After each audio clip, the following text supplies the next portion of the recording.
Hey, podcast listeners. I'm so excited to share with you today a different subject than we have discussed before. It's something that I think is something we can all very much relate to, and yet no one talks about, which is called filling the void within. We all have a void, and yet we don't talk about it to each other, except maybe to a therapist every now and then. So that's what this is all about today. But first, my shameless promotion, please subscribe to this podcast if you have not already. Please subscribe to my YouTube channel as well and share this with a friend or two or three. And of course, as always, please leave me a 5-star review so that other people can learn that this is a podcast that is worth listening to. So here we go. Let's start with filling the void within. I see a pattern in people who have borderline personality disorder that is very severe, which again, I'm going to call BPD. That stands for borderline personality disorder. Severe BPD, in which they will often get married or have a baby, and immediately after, they will experience a debilitating depressive episode that might be very, very prolonged. This is because BPDs, what we do, and I'm not severe, but I am on that spectrum, we idealize something in the future, something like getting married and our life together or that baby. And we believe, consciously or unconsciously, it will give us a sense of completion, which, if you've been listening to this podcast for very long, you know that only we can complete ourselves. But borderlines idealize these people, the new baby on the way or the new spouse. And so when that person or that baby disappoints, they will enter into a very debilitating depression, as I mentioned, oftentimes that is extremely severe because they are so very disappointed that they have not experienced the level of wholeness that they were looking for. BPD mothers in particular may idealize their baby for a time. BPD fathers, and again, I'm talking about extreme BPD, will likely feel competitive with this new child, as it will take the partner's attunement or nurture away from him. This is actually why I believe domestic violence is most likely to begin in a relationship when the woman is pregnant, because that man is already resenting this child in utero who will compete with him for his partner's attention. Oftentimes, a BPD mother will have many children and yet refuse to really nurture any of them adequately, that is, which makes you wonder, why did they have so many children in the first place if they cannot be bothered to nurture them? The reason is that unconsciously they are seeking those children to complete them, which of course is not that child's responsibility. And of course, it is not possible for any child or adult to ever complete anyone else. And once that mother no longer feels needed by the baby, oftentimes when that baby is in their toddler stage where they're differentiating from her and they're more independent, she is likely to have another baby in order to feel important once again.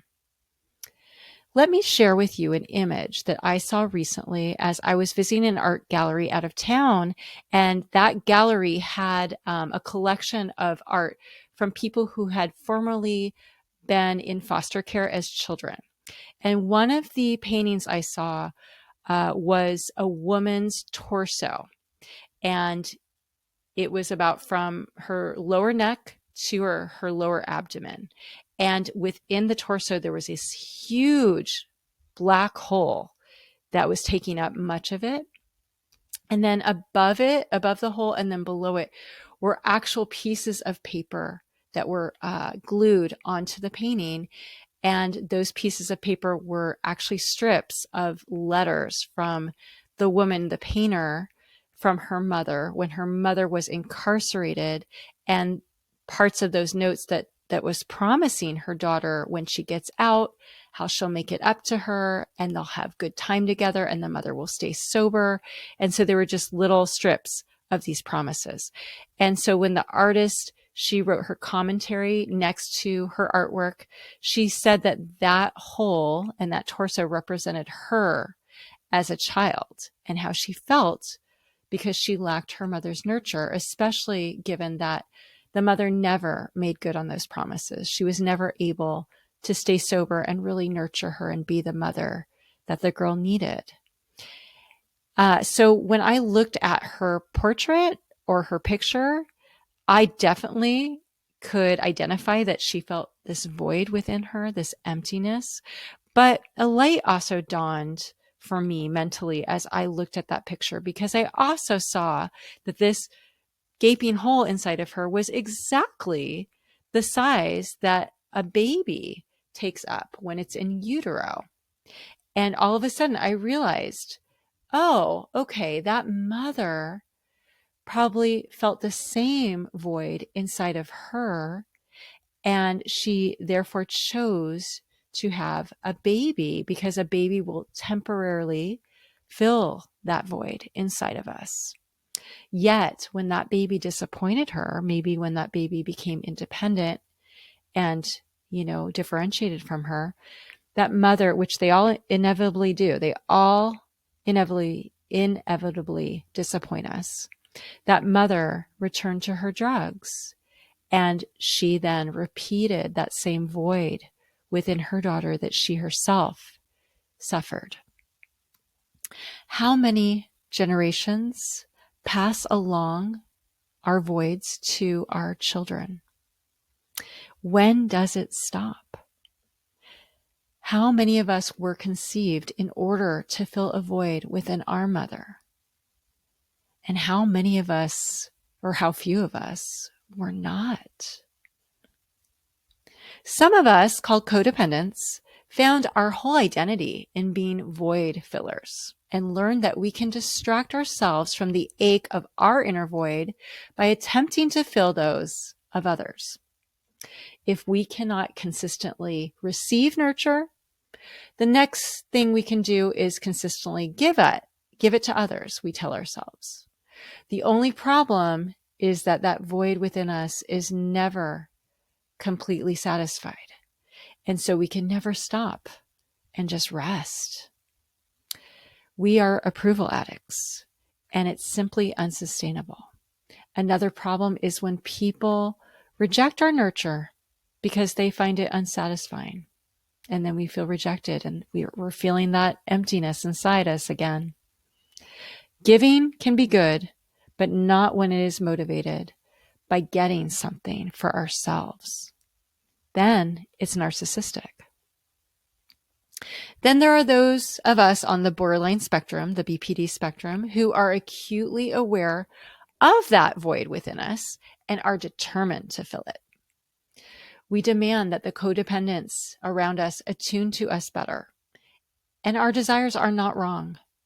We want more eye contact, more human connection, more authenticity, which are all good human needs. However, what we don't realize is that it is first and foremost our job to fill that void inside us, so that any attunement that we receive from another person is just a bonus. That way it's a win-win, and we are no longer desperate for perfect attunement from others who are not able to consistently meet our needs. And we can have patience for them because we're okay without them. There's only one way to truly satisfy ourselves, regardless of where we fall on the codependent borderline spectrum, and that is for us to each become whole for ourselves. So now, dear listener, we have arrived at that time in the episode where I lead you in a integration exercise. First, I want you to imagine the last time you were in any contact with your own emptiness inside. For some of us, we might feel this very acutely, but for others of us, we don't feel the actual void because we are so quick to fill it with food or with getting attunement from others, from some kind of human connection, or giving to others. So we dissociate. So for us, we need to think about the last time we dissociated from that void through food, through approval seeking, or connection seeking. So I want you to think of one of those times. And when you remember it, I want you to close your eyes and I want you to let yourself feel whatever you feel in your body. First, let's tell our brain, I really appreciate you. You work very hard, but I'm going to ask you right now to take a big break so that I can fully be in my body and just feel whatever shows up when I think of that emptiness that I either actually feel or dissociate from with other things. So let yourself feel whatever your body feels when it feels that emptiness or gets close to it, wherever that shows up. Now, as you focus on that sensation in your body, let your mind float back to the first time you felt that same sensation. When a memory comes to mind, notice what's going on in that memory. What is making your young self feel empty inside? Is it that she is being overlooked or excluded by a parent? Maybe it's a younger sister stealing all the parents' attention. Or maybe it's the fact that she is the last child to be picked up from daycare once again. Whatever is happening, picture your young self at that age and imagine that your adult self goes to her, gets down on her level, and looks her in the eyes. Say to her, and of course I'm going to use my name, you're going to use your own name. Say to her, little Bronwyn, I see you, and I see how empty you feel inside and how painful that is for you. And I don't blame you for feeling that way whatsoever. I know how alone you feel so much of the time and how hard that is for you to feel that way. I know you try to fill up that emptiness with food or being a good little girl, but it never satisfies. Little Bronwyn, I am so sorry that I have allowed you to feel this way for so long. I had no idea that all this time you were just desperate for me. I had no idea how powerful I am to you. But you know what? Right now, my eyes are opening to all of this, and I need to win back your trust and tell you how very, very sorry I am that I have left you so desperate for so long. I am going to attune to you. I'm going to stay put and never neglect or abandon you again. And I am going to win back your trust in me by staying right here and keeping my eyes on you, because your feelings matter to me and they are valid, and I will validate them from here on out. And I'm going to feel them with you, because what's shareable is bearable. And when we feel things alone, it can be overwhelming. But now we're going to feel them together and it'll be completely tolerable. I'm going to meet your needs because you are not a burden to me, little Bronwyn, but a delight. And I am delighted to nurture you because you are delightful to me. I know you feel shame as a result of feeling so unimportant to your parents. But I want you to see what I see and know what I know, because when I look at you, I see a precious little girl. And I need you to see that the reason you are overlooked by them is not at all a reflection of you, little Bronwyn, but 100% a reflection of them. It's a them problem, and 100% a them problem, not a little you problem. And so we're going to put all the shame that you've been feeling in this big cardboard box right now, and we're going to give it back to our parent. We're going to say, here you go. This is your shame for neglecting me emotionally, not mine. I'm going to return to owner. Little Bronwyn, I see you, and I see the good, bad, and the ugly. But it is a net good that I see when I look at you.